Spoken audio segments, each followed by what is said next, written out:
धन्यवाद सिप्रा जी for such kind words.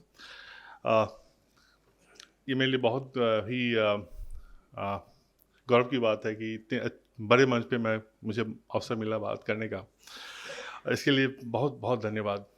पर मैं अपनी जो स्पीच की शुरुआत एक क्षमा के साथ करूँगा। क्षमा चाहूँगा कि मैं खुद भी अपने आप में एक मैकॉले का कॉलोनिटी का शिकार रहा हूँ। मेरी हिंदी बहुत अच्छी नहीं है। सो दो मैं धर्म की बात करूँगा, चूँकि कॉन्ट्रडिक्शन लगेगा बहुत लोगों को कि धर्म की बात कर रहे हैं और हिंदी में बहुत अच्छा नहीं बोल रहे हैं। मैं कोशिश करूँगा हिंदी इंग्लिश दोनों को मिला के बोलूँ। तो इसके लिए माफ़ी चाहूँगा। और आपके सवाल का जवाब मैं इस स्पीच के बीच में ही दूंगा, और उसका जवाब समाव धर्म से ही निकलेगा। धर्म किस तरह से राजनीति को कंट्रोल करना सही नहीं हुआ, किस तरह से वो निरंकुश होने से बचाता है, उस बात में हम स्पीच के बीच में मैं बात करूंगा।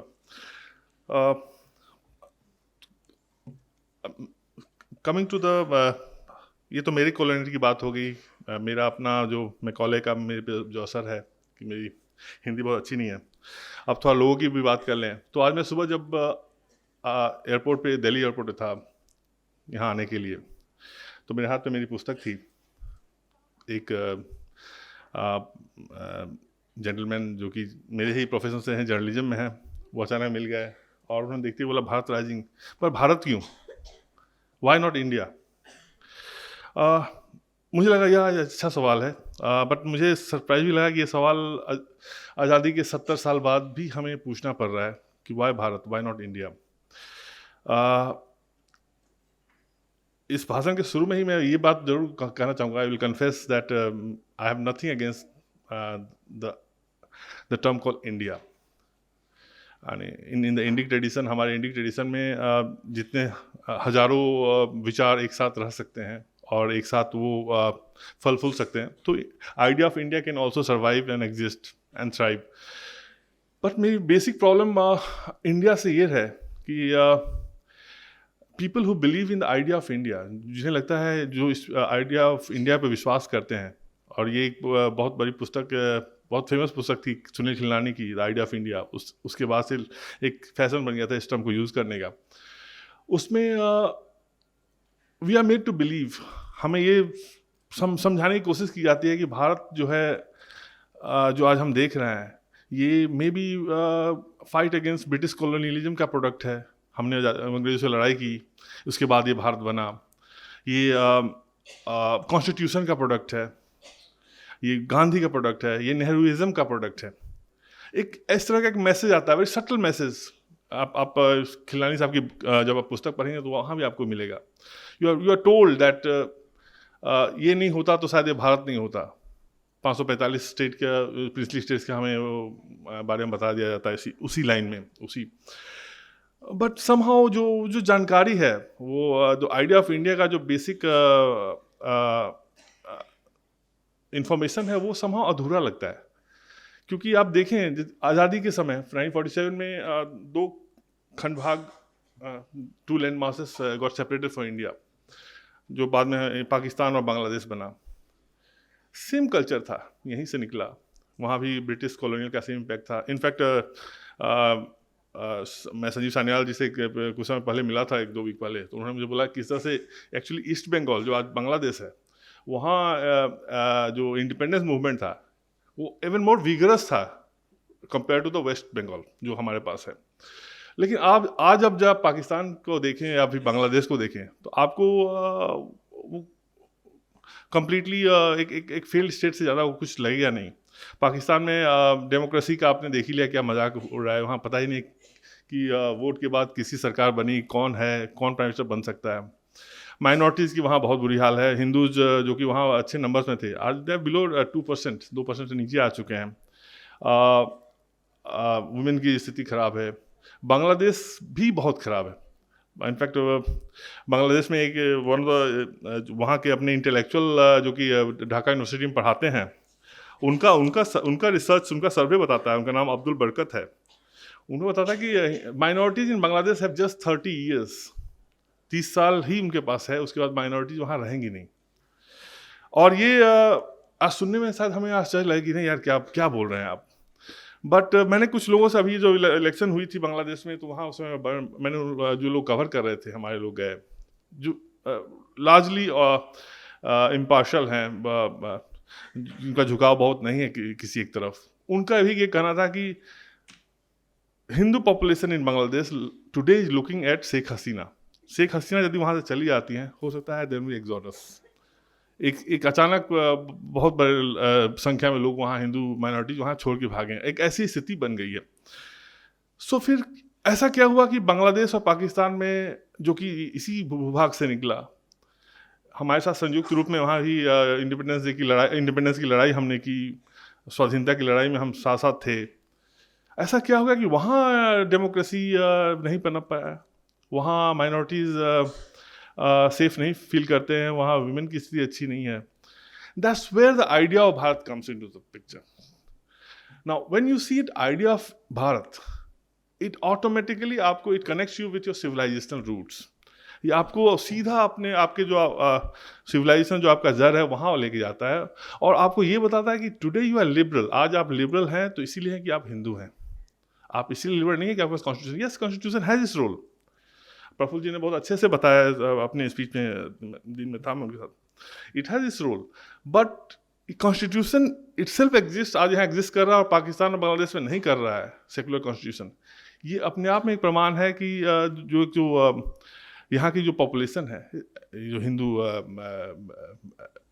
ओवरवेलमिंगली जो मेजॉरिटी में है 80% प्लस, वो they have always been liberal, they have always been secular. Secular is not in the term हमारे लेफ्ट लिबरल्स बताते हैं, though here I must say that left liberal is a oxymoron. ऐसा कुछ होता नहीं है, लेफ्ट और लिबरल कुछ नहीं होता है, या तो आप लेफ्ट हैं या लिबरल हैं। लेफ्ट लिबरल नहीं हो सकता है और लिबरल डेफिनेटली लेफ्ट नहीं हो सकता है। बट ठीक है, फॉर द टर्म, इनफैक्ट मैं भी अपने बुक में बहुत यूज़ किया इसका लेफ्ट लिबरल, बट लिबरल को मैं कोट, सिंगल कोट में डाल देता था। क्या करें, ऐसा ही ऐसा दैट्स अ डोमिनेंस ऑफ जो मैकॉले का जो कंट्रोल है हमारे माइंड स्पेस पे, हमारे एकेडमिया पे इतना स्ट्रांग है कि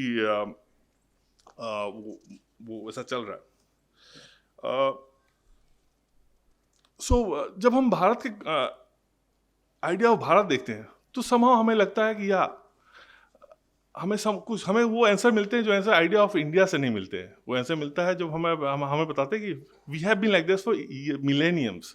कोई भी सिविलाइजेशन चाहे वर्ल्ड वाइड देखें, जिन्हें कहीं भी जगह नहीं मिली, चाहे ज्यूज़ हों, चाहे पारसीज हों, जोस्टियंस, चाहे जो भी हों, उन्हें जब भी सताया गया, प्रोसिक्यूट किया गया across the world and for centuries, I am not just talking about one particular phase, उसको इसी धरती पे जगह मिली।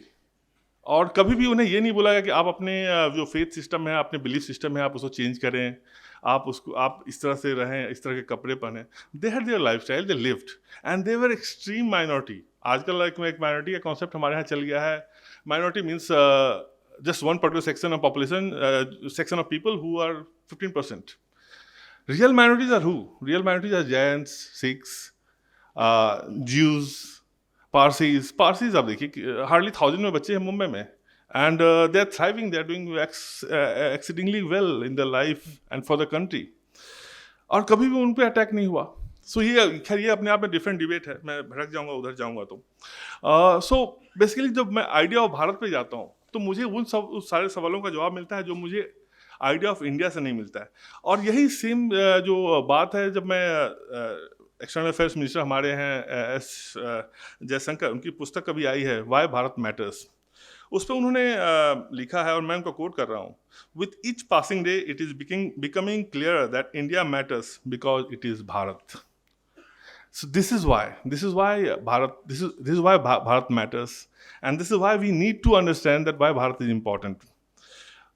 तो I'll be very honest, मैं पर्सनली मेरा एक और भी रीज़न है to use the term Bharat, and मैं चाहूँगा कि लोग ज़्यादा यूज़ करें विदाउट मेरा ये नहीं मानना कि आप इंडिया छोड़ दें या उसके खिलाफ आप कोई मूवमेंट चलाएं, बिकॉज मेक इन इंडिया भी हमारा ही एक ग्लोबल ब्रांड है, और उसका हम we are using it quite well, यानी globally it has been a great success. But Bharat का हमारा अपना कॉन्फिडेंस दिखाता है, how confident you are as a Sanatani, as inhabitants of this country. But मेरा जो पर्सनल रीजन है, जो कि why I use Bharat is a very term Bha and Rat. It has come from two Sanskrit word, and that means the landmass that is absorbed in light or wisdom. अब जब आज हम बात करते हैं भारत, और भारत का जो वर्ल्ड व्यू है, वो चाइना की तरह नहीं है, अमेरिका की तरह नहीं है. We are not a colonialist. We don't want to occupy others territory. हमारा एक इच्छा हमेशा रहा जगत गुरु बनने का. हम थे हमेशा.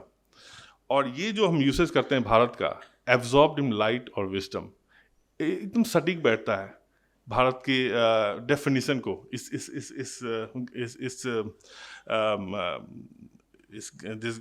to explain this great place. Coming to the subject of my talk, Bharat Rising, मुझे लगता है कि this is a given. Bharat Rising, अब आप इसको रोक नहीं सकते हैं. और मेरा ऑप्टिमिज्म जो है मेरे अपने बीइंग ए हिस्ट्री स्टूडेंट उसकी वजह से है. मैंने हिस्ट्री को अपने हिसाब से बड़ी गहनता से पढ़ा, और जब मैं पढ़ रहा तो जो मुझे एहसास हुआ कि द राइज ऑफ वेस्ट जो आज हम देख रहे हैं, जो बहुत आगे बढ़ गया. एक्चुअली अब जब ह्यूमन हिस्ट्री की बात करेंगे लार्जर कॉन्टेक्स्ट में, तो that's like a blip. It's just 250 to 300 years. That's it. उसके आगे उसके पीछे तो नहीं. अभी तो we are just rising. East is rising right now. But आप 1500 BC से पहले आप जहाँ जाए, एडी से जैसे पहले जाएंगे, it has been all about east. It's all about India. It's all about, followed by China. And I'll quote one of the greatest economics historian, Angus Madison, जिन्होंने अपनी पुस्तक में लिखा था कि at the beginning of Christian era, when the world economy was $102 billion. India's share was 33.75 billion. That's all more than a third. So 3 में से 1 रुपए हमारे देश के होते थे. That's at the beginning of Christian era. आज से 2000 साल पहले की बात करता हूँ. 1000 साल आगे जाते हैं. उस समय का उन्होंने बोलते हैं, उनका कहना है कि उस समय 1000 AD में इंडिया का शेयर था 28.9%. followed by China 22.7%. So look at this. This is almost उसके बाद फिर हम 700 वर्ष आगे जाते हैं. जस्ट वहीं जाते हैं जहाँ से ब्रिटिश राज शुरू होता है. और 1700 AD में, despite almost like 600 years or 500 years of Muslim invasion, जो कि बहुत बड़ा इन्वेजन था. हमारे इतिहासों में उसके बारे में तो बताया ही नहीं जाता है. समहाउ मुझे लगता है कि हमारी जो गंगा जमुनी सोकोल तहजीब है, जो एक मीत बनाई गई है, उस पर खतरा हो जाएगा. तो हमें ये बताया जाता है कि मोहम्मद बिन गजनी आया था, वो बस सोमनाथ इसलिए आया था कि वहाँ बहुत धन दौलत थे, बहुत सोने चांदी थे, और कोई उनका वो इंटेंशन नहीं था. So we generally whitewash the religious aspect of the entire act.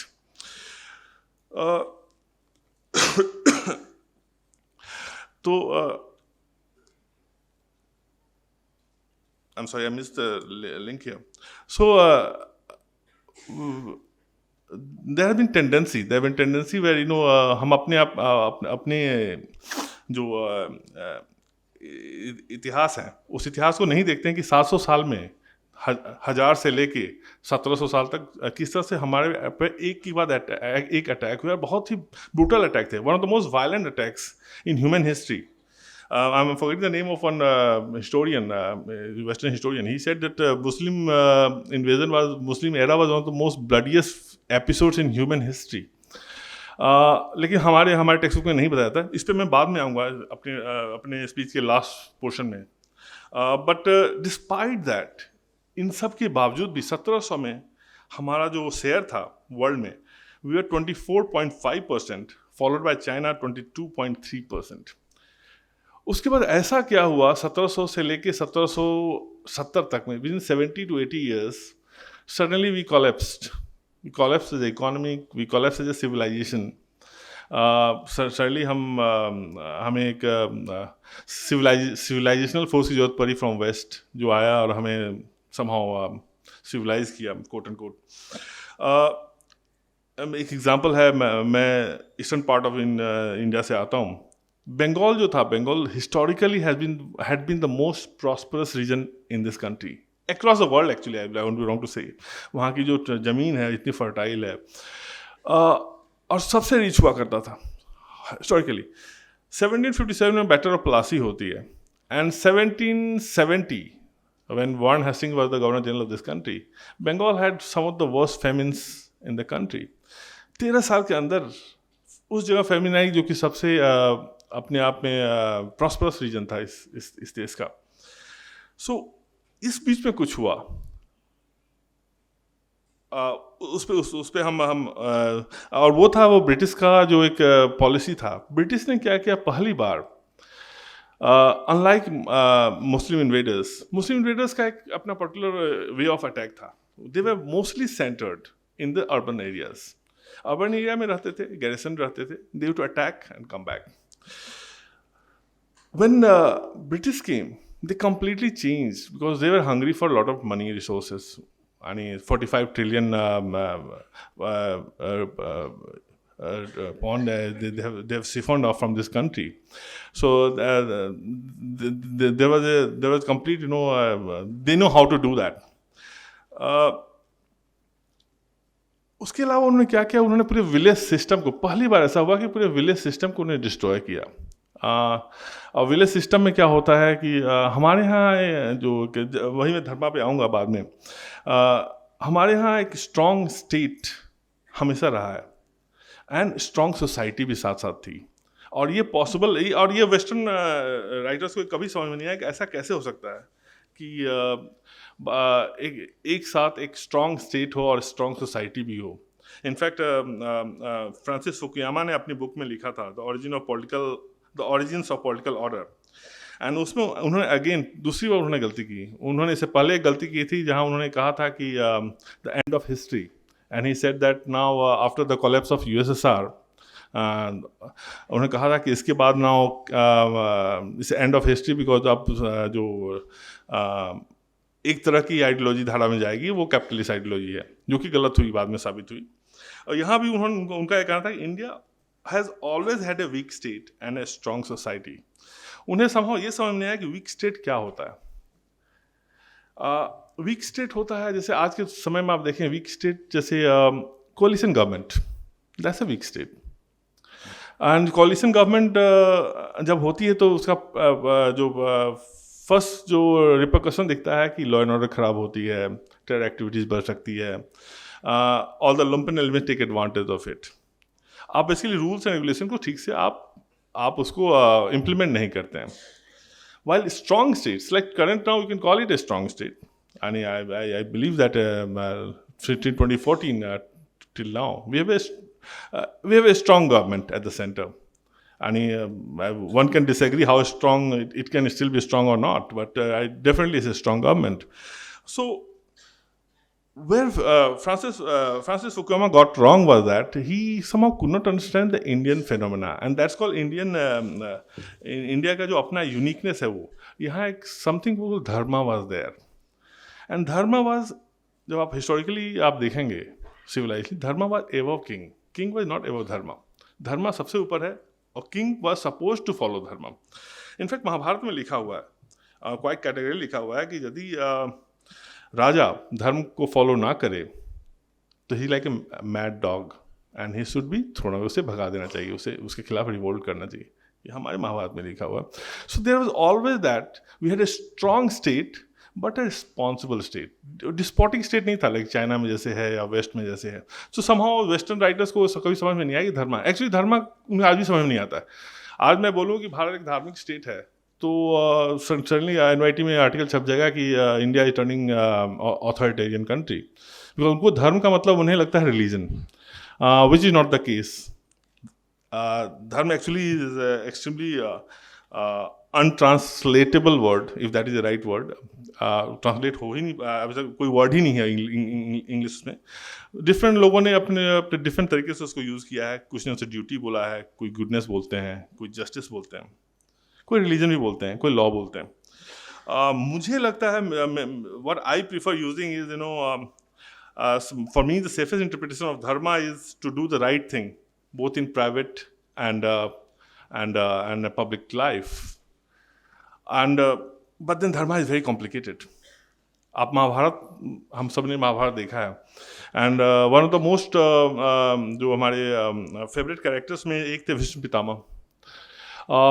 Bhishma का धर्म जो था एज ए सन बहुत अच्छा था.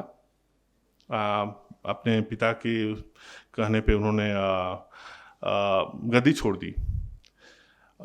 बट क्या वो धर्म एज ए युवराज, prince of that empire, was that right? क्या वो सही था? I don't know. मेरे पास सवाल नहीं, जवाब नहीं है उसका.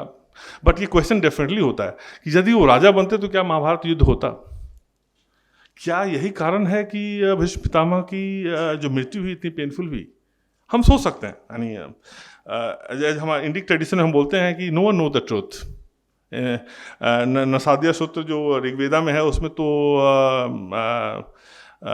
वो I think that's the best example of Indian excellence of Indian mind, where everything is uncertain.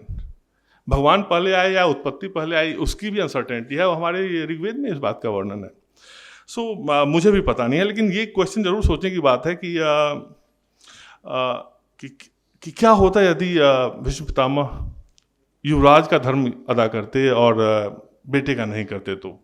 या फिर Gandhari, one of the very fascinating characters in Mahabharat, मेरे लिए बहुत ही फैसिनेटिंग कैरेक्टर रही हैं. उन्होंने अपनी आंखें बंद कर ली because she adored, loved her husband, great wife, but was she a great mother? I don't know. I have no answer, and I will not judge. I don't judge because I believe in Indic tradition. मैं सनातनी हूँ. और सनातन में आप जज नहीं करते हो. You shouldn't judge anybody. But these questions are there. क्या होता है यदि वो पट्टी आंखों पे नहीं होती तो क्या दुर्योधन होता या नहीं होता? I think you can think about it, and everyone can come with a different answers about that. But that's what dharma is. Dharma is very complicated. But when I use dharma what you should do, best thing you can do in a particular situation, and that's why I use dharma here in that context. So for me, the fact of the matter is, Bharatiya king was never an absolute ruler. He was expected to act under the guidance of dharma. And it is this dharma that ensured that both state and society remain strong. It is something new India, Naya Bharat, needs to emulate. Today, we have a strong state, but we have a completely feeble society. Our society is completely, and I'll go into that aspect in my last segment. Well, I'll explain why our state may be strong, but our society, especially Hindu society, is completely dependent on my Baap Sarkar. Kuch bhi hota hai, we start looking back at the government. I think Gujaratis are different in that way. So hats off to you people. And we still, I believe, हम कहीं जाते हैं तो हम वहाँ ये जरूर देखते हैं कि एग्जाम्पल यहाँ से होता है. आप खड़े हो जाते हैं, आप उसको फाइट करते हैं. But I think rest of the country, I can say for sure. I come from Bihar, though I've hardly stayed there. But I live in Delhi. I can say about Delhi also. एक tendency है to look at the state, to look for help. एक माई बाप और सरकार के को बन चुका है और उसके लिए हमारे में गलती है और हमें बनाया भी गया. But that's for the later time. Taking this argument further, जब ये देश आज़ाद हुआ था तब हमें ये बोला जाता है कि specially the people proponents of the idea of India, वो बोलते हैं कि जब ये देश आज़ाद थी तो जो हमारे नेशन मेकर्स थे उनका एक सपना था इस देश को साइंटिफिक रेशनल कंट्री बनाने का, जहाँ डैम्स टेम्पल्स होंगे और and those kind of things. बहुत अच्छा लगता था सुनने में मुझे. बट जब आप उस समय की हिस्ट्री पे जाएंगे, जब देश आज़ाद हुआ था 1947 के समय, तो वो फीलिंग वहाँ थी नहीं. और मैं अपने मन से नहीं बोल रहा हूँ, मैं उस समय के जो मेन स्ट्रीम हिस्टोरियन हैं, वही हिस्टोरियन जिनको आप और हम left liberal quote and quote करते हैं, वो बताते हैं कि उस समय की फीलिंग कम्प्लीटली थी. India was born like a Hindu state. और a state जहाँ की it was not so apologetic about its own past. It wanted to behave like a civilizational state. और उसमें मैं कोट करूँगा उस समय के जो राइटर्स हैं, I'll just tell, like journalist हुआ करते हैं D.F. काराका. उन्होंने एक किताब लिखी थी द बिट्रेयल इन इंडिया, और उन्होंने उस समय के मूड को बहुत अच्छे से अपनी किताब में दर्शाया. उन्होंने उसको कहा था the upsurge of religious spirit. ये अगस्त 14, 15, 16 के समय का वर्णन है उनका. एंड उनका it was the rise of Hindu spirit that author, ironically and in sync with Nehruvian concerns, called superstitious. He writes, in Delhi, as the great day approached, that's 15th of August 1947, the enthusiasm and excitement grew. Then, for some inexplicable reason, a religious spirit spread over the capital. Time magazine in its report said, and quoting that Time report, as the great day approached, the Indians thanked their various gods and rejoiced with prayers, poems, hymns, and songs. When Pandit Nehru, who had never been known to frequent the temples or to indulge in much religious ceremony, consented to have given to have the blessings of religious pandits. From Tanjore, there came emissaries of the head priests and sannyasis, an order of Hindu ascetics. It was traditional in ancient India to derive power and authority from the holy man. Pandit Nehru yielded to all this religious ceremony. So this is what. So when he became the Prime Minister the first time, 1947, 15th August, he yielded to that. He did everything which a civilized state does. And at that time, doing all these things didn't mean that he was vying away from secularism. वो secularism दूर नहीं जा रहे थे. उस समय तक at least Nehru ji को भी ऐसा नहीं लग रहा था. प्रॉब्लम हुई जब सरदार पटेल की मृत्यु होती है दिसंबर 1950 में. उसके बाद suddenly Nehru ji becomes he wakes up to his secular call. उन्हें लगता है कि देश खतरे में पड़ जाएगा, हमारी जो ताना बाना है, सेकुलर ताना बाना, वो टूट जाएगा. तो उन्होंने उसके बाद जैसे वो मरते हैं उसके बाद उन्होंने जो पार्टी से, कांग्रेस से राइट विंग एलिमेंट्स को हटाना शुरू किया. And the first person who was removed and is so undemocratic of Nehru. And that can be another debate whether Nehru was democratic or not. And I believe with data and everything, it will become very evident that he was hardly democratic. First of all, he was not even elected democratically. Out of 15 people who chose him to become the Prime Minister, just 3 supported him, 12 were in favor of Sardar Patel. But that's another side of the story. The first thing he did after Patel was no more in this world was he kicked out Purushottam Das Tandon, who was the president of the party, Congress. अब एक आदमी जो president है, party के बहुमत लेके वो बना है, उसको आप टॉलरेट नहीं कर रहे हैं. आप किस तरह के आप डेमोक्रेट हैं? So he was kicked out, and interestingly, within for next 3 or 4 years, if I'm not wrong, he not just remained the Prime Minister of the country, but he was also the party president. Very unique. Because he always claimed before that a person should not hold both party and government positions. But he kept that.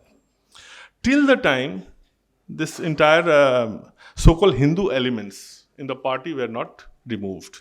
And by mid-50s, when he became completely sure that there was nothing left, and all were yes men now, following the ideological diktat of Nehruji, he again went back to his ideological base and said, now there should be one party, one position.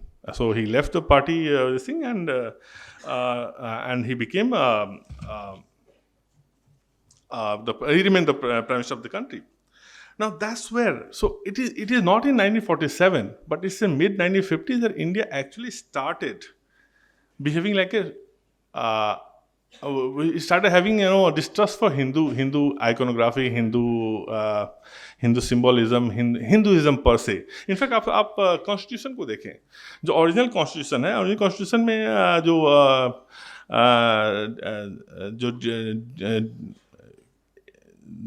there is a photograph of there is a painting of Ram, Bhagwan Ram, Sita Ma, Lakshman in the original constitution. आज के परिप्रेक्ष्य में ऐसा कभी हो जाए तो मतलब इस पे कितना बड़ा बवाल होगा अक्रॉस द कंट्री और across the world in fact.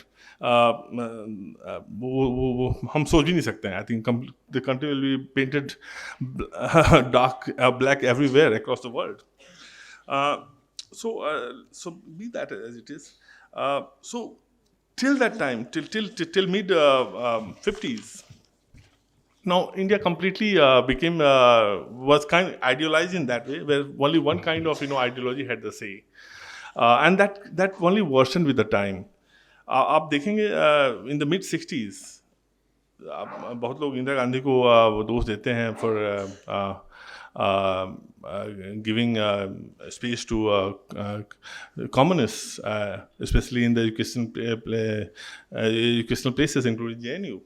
And it happened under Indira Gandhi, when Nurul Hassan completely, recruited particular people with particular ideology. And I remember, a brilliant book by Raj Thapar. She was in the kitchen cabinet of Indira Gandhi along with her husband Ramesh Thapar.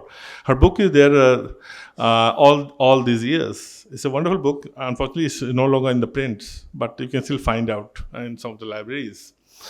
उस book में एक प्रसंग आता है, एक episode आता है जिसमें Ramesh Thapar, who is the husband of Raj Thapar the author, वो पीएन हस्कर साहब बहुत one of the strongest person Gandhi के टाइम में हुआ करते थे। उनसे वो पूछते हैं कि अरे आपने इस बंदे को एम्बेसडर बना दिया इस जगह का है, but he is an idiot.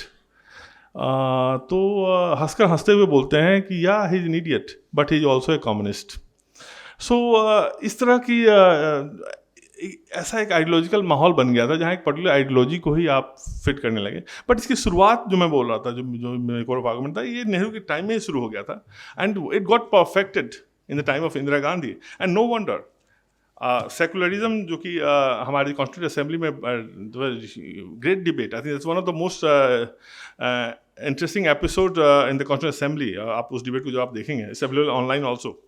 और ओवरवेलमिंगली उस पर मेजोरिटी पे लोगों ने उसको अपोज किया कि we should be having the term secular in constitution itself. So there is no mention of the term secular there. It came at a time when India didn't have the democracy. It came at a time when emergency was at its high in 1977, 75 to 77. And it was secularism put in place there. It's irony that something which came at the height of emergency, our political leaders across the parties continue to cherish it and have it for all these years. And I'm somebody who believes, and I believe with what a friend of mine, Sai Deepak, in his book India That is Bharat, he wrote that secularism is nothing but a Christian phenomena. It's actually that. And it doesn't suit the Indian sensibility in any way. It has harmed us more than it has helped us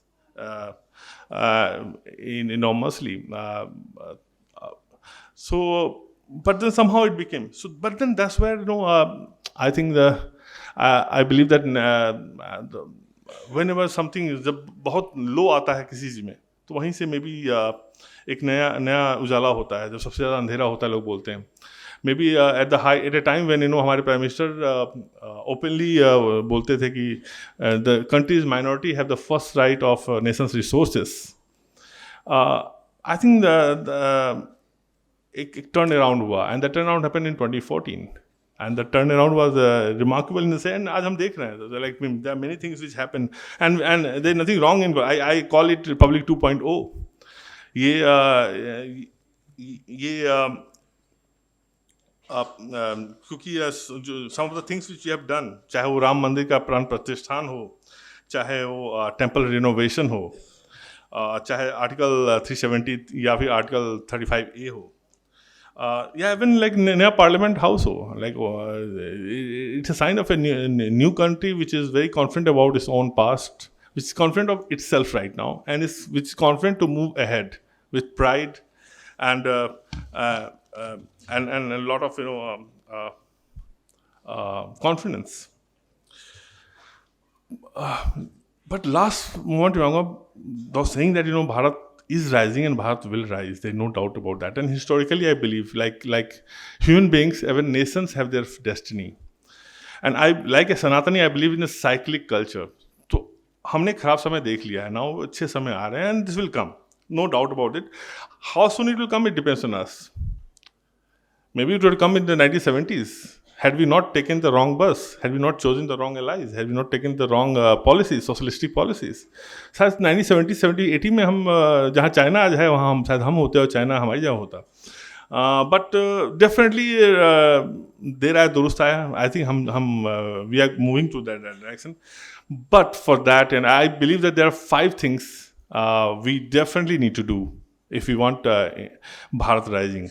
And I'm told I just have 5 minutes. So I'll just give 1 minute to all the 5 things. First thing is, we need to own up our history. Right now, our history is not our history. Our history is history of our invaders. And I believe, I'll give one example. I met a few months back, a bureaucrat from education ministry. मैं उनके पास गया. मैं बोला कि sir ये education में changes क्या हो रहे हैं. And he thought that I am also left liberal journalist. बोलते नहीं कोई चेंज नहीं हुआ है, हम एकदम जैसा पहले था वैसा ही है, just we have made some minimal changes. And he was right. 10 साल हो गए हैं, हमारी हिस्ट्री अभी भी उन्हीं की हिस्ट्री है, इन्वेडर्स की हिस्ट्री है. और जब तक हम हिस्ट्री सही नहीं करेंगे ना, तो हमारी जो अपनी जो इमेज है, हिस्ट्री आपको क्या देता है? हिस्ट्री आपको सेल्फ इमेज देता है, आपको शत्रु बोध भी कराता है. We need to know who our enemy is. That we can only know with your true history. आज हम आप मेडिवल हिस्ट्री पढ़ लें तो हमें शत्रुबोध होगा ही नहीं. हम तो गंगा जमनी तहजीब करेंगे जबकि जो है ही नहीं. इसे मिराज, इसे false notion. So we need to have our history. And it's time that we as a Hindu society, we as a new Indian, we focus on that and bring some sort of social movement where we call for that history should be written from our side. At individual level, something has been done. I think individual level, Sampati, Vikram Sampati writing something, Sai Deepak writing something, some people, but not at the concerted effort. NCRT is still which most people read. Say the same history कि हाँ भैया India is nothing but यहाँ Aryans पहले आए, उसके बाद एक सी जो इन्वेडर्स आए. As if this country had nothing. ये बैरन कंट्री था और लोगों ने ट्रेन पकड़ के यहाँ आते गए और यहाँ बसते गए. Please I am sorry, this was one of the most nonsensical.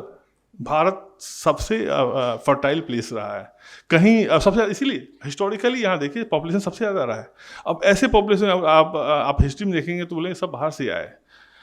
Thankfully, Aryan invasion migration theory has been challenged, but I think it's time that we should throw all these theories out. और उसका problem ये हो रहा है कि आप देखें Aryan Dravidian this thing divide happening, language war happening. सारे लैंग्वेज हमारे हैं, संस्कृत हो चाहे तमिल हो, दोनों का रूट एक ही है, लेकिन वही है. अब आइडियोलॉजिकली सूट सब पीपल. आप अम्बेडकर को पढ़ लें. अम्बेडकर हमारे लेफ्ट लिबरल को बहुत they get very excited with Ambedkar, but they don't read Ambedkar. Ambedkar book on Pakistan have been damning. He even talked about transfer of population. यानी जिसे बोलने में शायद मैं भी संकोच करूं कि हाँ भाई लोग मुझे ब्रांड कर देंगे. He talked about that. Ambedkar talked about making Sanskrit the national language. I don't think many people will be knowing about that. So, but yeah, Ambedkar was a difficult person. He also said few things which were also against that, but a brilliant man. And so we need to honor our history. Then second thing is temples. And that's where I believe why our society is weak. Hindu society is weak because, till the time British were there, our society was strong. And that's why we didn't get converted. Because what happened, हम अपने cast में या उसमें हम चले गए, सिकुड़ गए. Because there were a lot of attack. Al-Biruni बोलता है ना, Al-Biruni की writing में है कि when Mahmud Ghazni attacked India, Hindus were scattered in atoms. Yeah, he may have some reason to say that. But वो atom अपने आप में जुड़ गया और अपने आप को उन्होंने बचाया. That's why I find people who criticize caste most are the same people who are against Hinduism also. आप जब उनको खर्चेंगे, उनके तह में जाएंगे, देखेंगे they are the same people who are also against Hinduism. They are the same people who will create distinction between Hindutva and Hinduism. Though I believe that caste system is wrong, we need to fight. There shouldn't be a distinction based on your birth. So Hindu temples had to be liberated from the state control. अब problem इसका क्या है कि why just Hindu temples will be controlled by state? Why, if minorities can hold their own religious institution, Hindus can equally do that. Second thing, which I got from one of my very good friend, he says to me, but इसमें गलत क्या है यार, इतने पैसे उनके पास है, इतने वेल्थ हैं, हमारे रोड बन जाते हैं, हमारे कुछ काम हो जाता है, सेकुलर काम, तो गलत क्या है, देश का काम हो रहा है. या वेरी गुड, बट वो भी नहीं हो रहा है. RS रमेश जो कि तमिलनाडु में बहुत अच्छा काम कर रहे हैं टेम्पल्स को वापस लेने में, उनका जो रिसर्च है वो बोलता है कि जो टेम्पल का जो प्रॉपर्टी है जो रेंट पे दी जाती है, 60,000 करोड़ उसका सालाना आय होना चाहिए स्टेट को. 60,000 करोड़ मिलता कितना है? 58 crore. Not even 1% of the resources of the money which state should have got from leasing out temple property is not done. So 99% कौन ले रहा है? 99% हमारे corrupt लोग ले रहे हैं. State तो नहीं आ रही, तो हमें नहीं मिल रहा है. Even secular state is not getting out of it. So that argument also falls apart. More importantly, I think this is where I think I need to urge our people here, everyone, and in our own way. I think we are most responsible for that. Inherently, मुझे लगता है कि we also believe that अच्छा है ना state कर रही है यार, ठीक ही तो कर रही है, क्या खराब है, अच्छा तो है, क्यों इसमें जाना है. May be we have also kind of colonize, like I have colonize, I don't know Hindi much better. May be मुझे 2-3 बार यहाँ बुलाया जाए तो मैं हिंदी से ठीक हो जाए. बट ये Hindu society also colonize, they have accepted it. आज सोसाइटी यदि इसको डिमांड करे कि they want to liberate it, it will be done. Politicians will do what people want at the end of the day. So this is our folly. So this is second. I'll just complete in next 2 minutes. The third and most important, even equally important, is something. What has happened with temples has happened with our education institutions.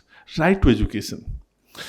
बहुत अच्छा concept है. Idea को आप देखें, दूर से आप देखने लगेगा, वाह अच्छा तो है. यानी आप इकोनॉमिकली वीकर सेक्शन को आप दे रहे हैं 20%, बहुत अच्छा.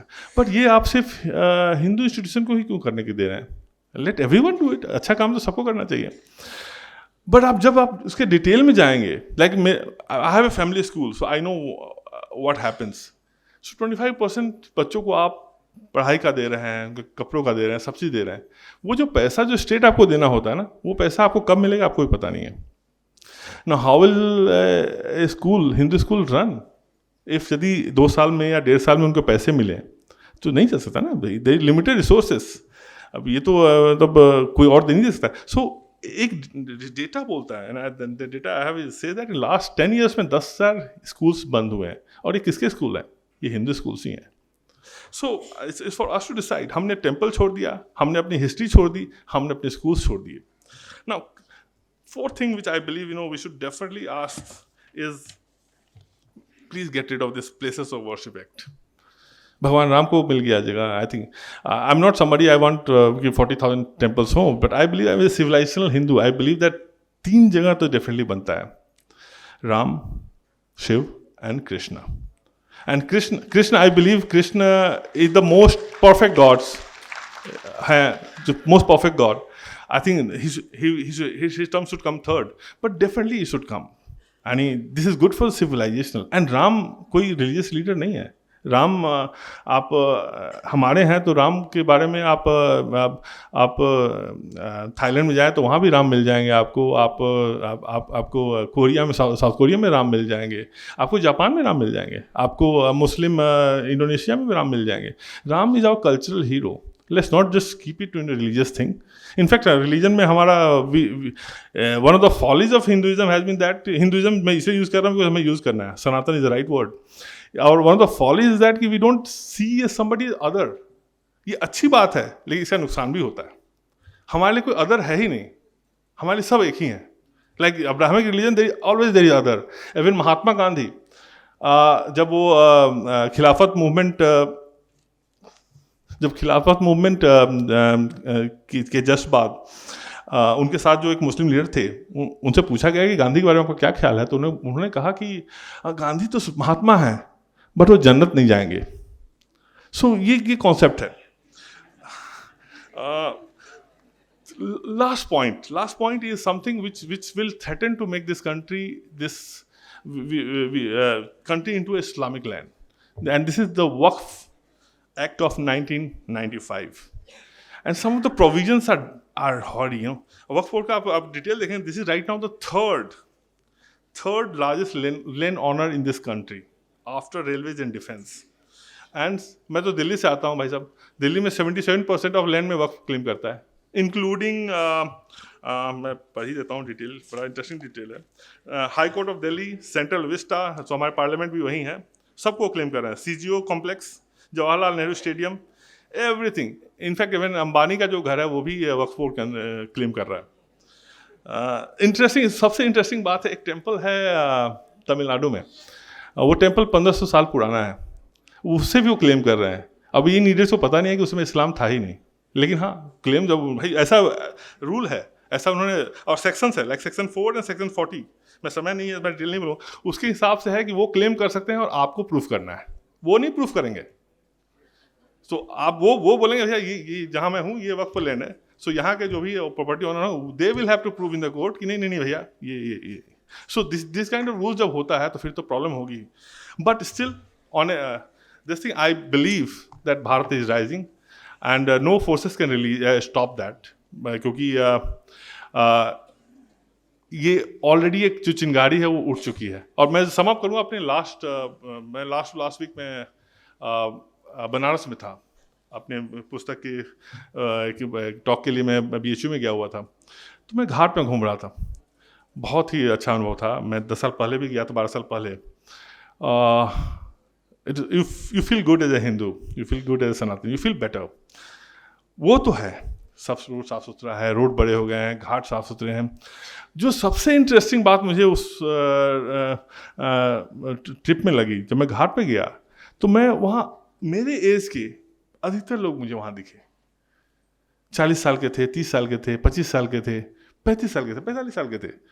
बहुत अपने बच्चों को लेके आए थे, 2 साल 4 साल के बच्चों को लेके आए हुए थे. एंड ये जो लास्ट टाइम मैं गया था से 15 साल पहले, उसके एकदम भिन्न था. उससे पहले मोस्टली मैं बूढ़े लोगों को देख रहा था. सो ये जो नया जनरेशन बनारस जा रहा है. अब बनारस क्या है? Banaras is the oldest city in the world. So young generation going to the oldest city in the world, reconnecting with their past, अपने बच्चों को दिखा रहा है.